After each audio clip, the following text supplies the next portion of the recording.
News সত্যের পাশে সময়ের সুখবর নিয়ে এলো হামজা ফ্যাশন। হামজা ফ্যাশন, এখানে আপনি পাবেন মহিলাদের জন্য অত্যাধুনিক সাজ পোশাক, আছে কুর্তি, লেহেঙ্গা, শাড়ি, স্যুট, নাকাব ইত্যাদি। আমাদের ঠিকানা Asansol GT road, Eastern Railway high স্কুলের বিপরীতে। তাহলে আর দেরি কেন, এবার পুজোতে আপনারা সবাই চলে আসুন হামজা ফ্যাশনে। ন্যায্য দামে নিয়ে যান আপনার পছন্দ মতো জিনিস। নিউজ সত্যের পাশে সময়ের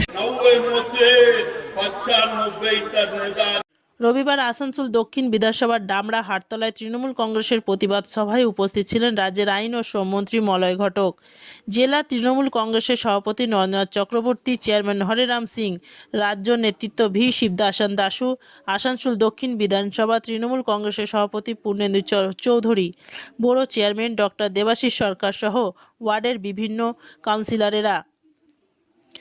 মন্ত্রী মলয় ঘটক জানান, কিছুদিন আগে বিজেপির এই মাঠে এসে পরিবর্তন করার ডাক দিয়ে গেছেন। তিনি জানেন না পরিবর্তন করতে গেলে জনমতের দরকার হয়। সেদিনের সভা থেকে আজকের সভায় 4 গুণ জনসমাগম হয়েছে। জনগণ বুঝে গেছে বিজেপি মুখোশধারী, উন্নয়নের বার্তা না বলে ব্যক্তিগত আক্রমণ করতে ব্যস্ত। বাংলার জনগণ মমতা ব্যানার্জিকে দিল্লিতে প্রধানমন্ত্রীর আসনে দেখতে চান, তাহলে দেশটা বেঁচে যাবে, নয়তো বিজেপি সব সরকারি সম্পত্তি বিক্রি করে দেবে।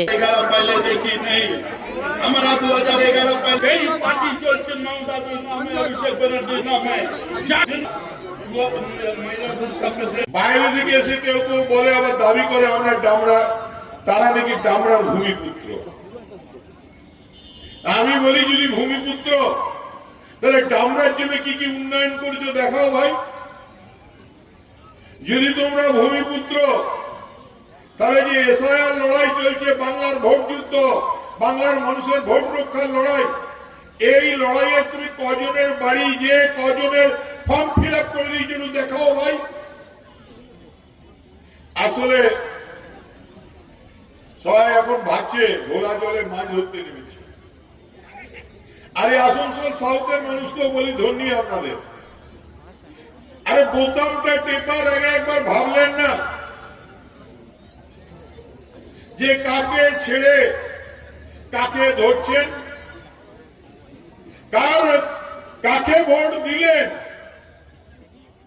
আরে আপনার তো সুর্পনখাকে ভোট দিলেন, এ তো নাক কান কাটিয়ে চলে গেল।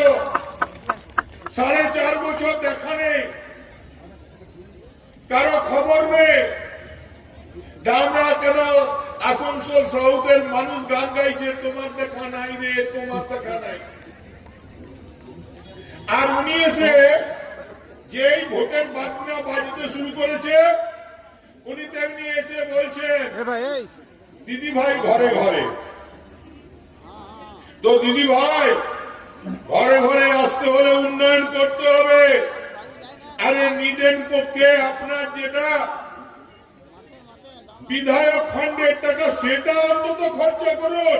মাত্র কয়েকদিন আগে এই মাঠে সভা করতে এসেছিলেন রাজ্যের বিরোধী দলনেতা শুভেন্দু অধিকারী, সঙ্গে এই দক্ষিণ বিধানসভার বিধায়িকা ছিলেন।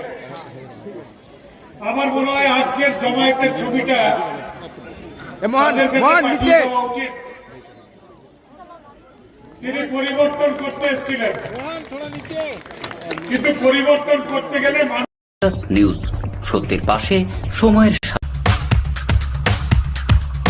Green Asansol, clean Asansol. আপনাদের শহর আসানসোলকে রাখুন সবুজ ও সতেজ, আর থাকুন নিউজ সত্যের পাশে সময়ের বন্দ্যোপাধ্যায় যখন এই এসআইআর লড়াই শুরু হয়েছিল, তখন তিনি বলেছিলেন যে এই এসআইআর করে বাংলার মানুষকে সন্ত্রস্ত করার কোনো প্রয়োজন নেই। কিন্তু বিজেপি, তাদের তো নজর অন্যদিকে। তাদের দুটো খেলা, এক এসআইআর করে ওরা ভাবছে এটা মহারাষ্ট্র, ওরা ভাবছে এটা গুজরাট, ওরা ভাবছে এটা বিহার, ওরা ভাবছে ভোট করে এসআইআর করে চমকে দিয়ে, যেমন আমরা বিহারে আবার নীতিশ কুমারজিকে রেখে দিলাম। ওহো, আজ সকালে একজন ফোন করে বললো নীতিশ কুমারের নাম করা যাবে না। আমি জিজ্ঞেস করলাম, বলে বিহারের মুখ্যমন্ত্রী বলতে পারো, নাম করবে না ভাই। আমি বললাম কেন, কি হয়েছে? বলে নিউজ, সত্যের পাশে সময়ের